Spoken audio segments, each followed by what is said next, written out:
सास का घूंघट। ये है देविका। देविका पढ़ी लिखी और मॉडर्न लड़की है, लेकिन उसकी शादी ऐसे परिवार में हुई है जो गांव में रहता है। भले ही ये 21वीं सदी है, लेकिन देविका की ससुराल वालों की सोच वो तो 18वीं सदी से आगे बढ़ी ही नहीं। आइए जानते हैं क्या होगा जब शहर की पढ़ी लिखी और मॉडर्न लड़की फंस जाएगी संकीर्ण मानसिकता वाले माहौल में। सागर, ये तुम्हारे गांव में सबने इतने लंबे लंबे घूंघट क्यों कर रखे हैं? और ये सब मुझे इतना घूर घूर कर क्यों देख रहे हैं? अरे यार, तुम भी घूंघट कर लो ना, इसीलिए तो देख रहे सब तुम्हें। कम ऑन सागर, मैं घूंघट नहीं कर सकती। तुम्हें पता है ना मैं कौन हूँ। लेकिन देविका, मेरे पिताजी, चाचा जी, बड़े भैया और जीजा जी ने तुम्हें बिना घूंघट के देख लिया ना तो बहुत गुस्सा होंगे और न जाने कौन कौन से फरमान सुनाएंगे। घर चलो, देखा जाएगा जो होगा। सागर देविका से कई बार कहता है कि वो घूंघट कर ले, लेकिन देविका सागर की नहीं सुनती और अपने ससुराल के दरवाजे पर पहुंच जाती है।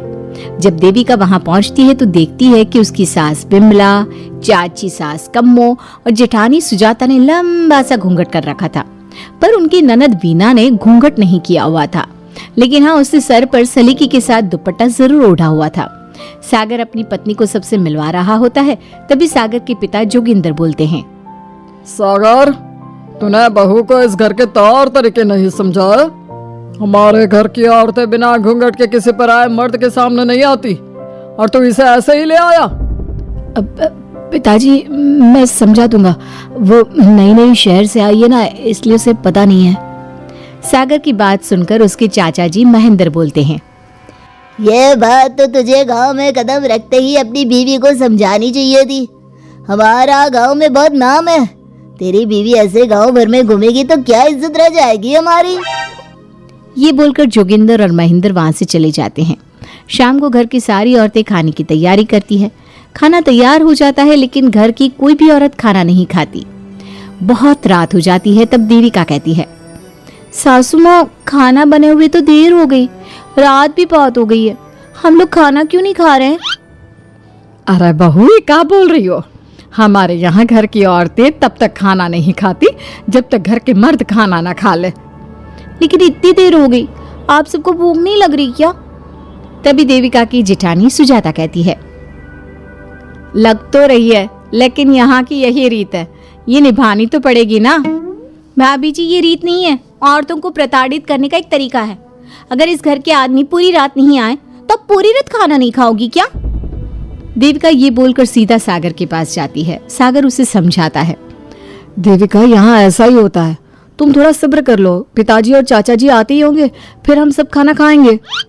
सागर देविका को समझा ही रहा था, तभी देविका की ननद वीना आकर कहती है, सागर, खाना खाने आ जाओ, पिताजी और चाचा जी आ गए हैं। चलो देविका, तुम्हारा इंतजार खत्म हुआ। सागर खाने के लिए बैठ जाता है। जब सब खाना खाने बैठते हैं तो देविका भी बैठ जाती है।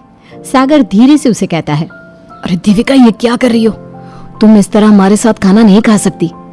मगर क्यों सागर, मुझे भूख लगी है, सब लोग खा रहे हैं तो मैं क्यों नहीं खा सकती? ये हमारे घर का नियम है, पहले घर के आदमी खाते हैं और बाद में औरतें। लेकिन सागर, हमारे घर में तो ऐसा कोई नियम नहीं है। देविका और सागर में बहस छिड़ जाती है। तब सागर का बड़ा भाई कहता है, सागर, तेरी बीवी को एक बार में समझ में नहीं आता क्या कि इस घर की औरतें मर्दों के खाना खाने के बाद ही खाना खा सकती है? भैया, मैं देविका को यही समझा रहा था। मुझे तो लग रहा है कि इसके दिमाग में कोई बात ही नहीं बैठती एक बार में। भैया, मेरे दिमाग में बात तब बैठेगी ना जब आपकी बात कोई ढंग की होगी। अरे आखिर क्यों घर की औरतों को आप लोगों की बात खाना मिलेगा? हाँ, अब से पहले घर की किसी औरत ने घर की किसी मर्द से इस लहजे में बात नहीं की थी, इसलिए वो सब देविका की बात सुनकर हैरान रह गए।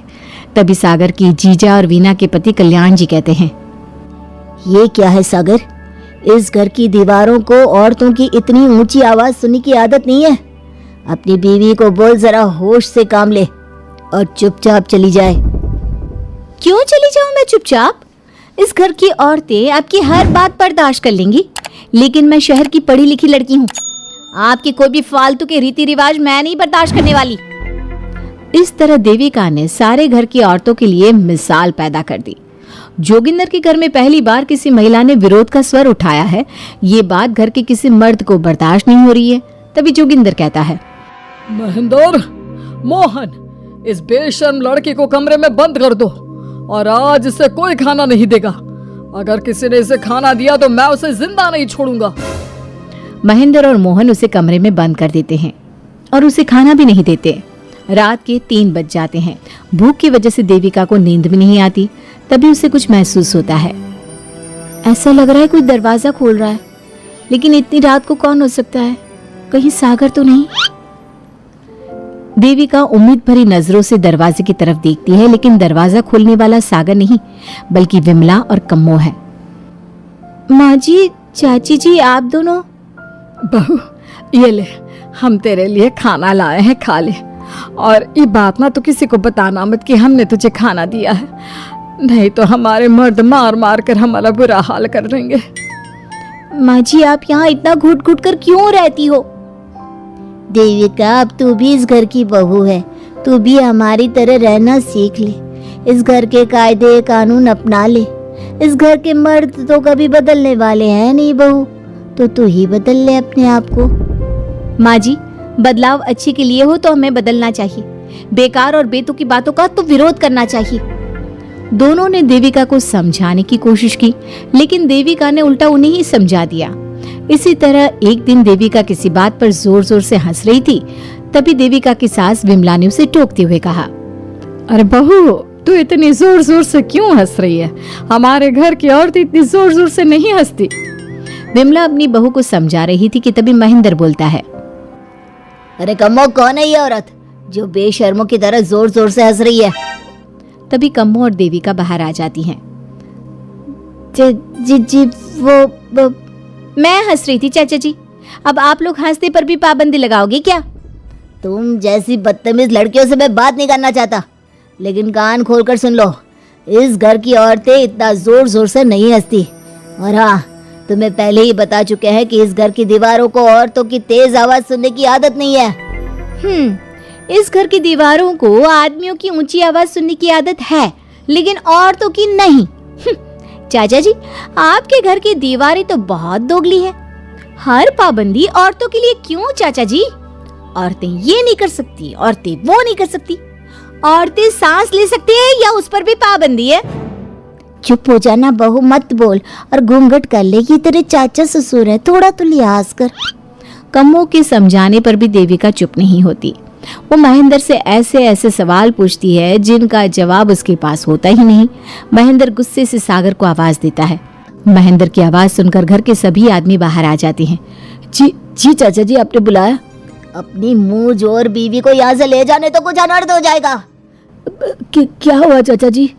तेरी बीवी जिस तरह से मुझसे बात कर रही है, छोटे बड़े की तमीज नहीं है इसे। कम से कम 7 दिन तक ये कमरे से बाहर नहीं निकलनी चाहिए। अगर इसे मैंने कमरे से बाहर देख लिया तो किसी की खैर नहीं, समझे? पर मैंने कुछ गलत नहीं बोला। सागर, जो सच है मैंने वही कहा है। देविका, चलो मेरे साथ। लेकिन सागर, मेरी बात तो सुनो। सागर देविका को वहां से ले जाता है। इसी तरह से कई दिन बीत गए। अब देविका अपने ससुराल में हर गलत बात का विरोध करने लगी, लेकिन जितना ज्यादा वो विरोध करती, उसके ससुराल वाले उस पर उतना ही ज्यादा अत्याचार करते। अब देखना यह है कि देविका अपने ससुराल वालों के अत्याचार को यूं ही सहती रहेगी। क्या उसके ससुराल में घूंघट में औरतों का दम इसी तरह घुटता रहेगा? अगर आप इन सवालों के जवाब जानना चाहते हैं ना, तो हमें कमेंट करके जरूर बताइएगा। और हमारी स्टोरी को लाइक, शेयर और चैनल को सब्सक्राइब करना ना भूलें।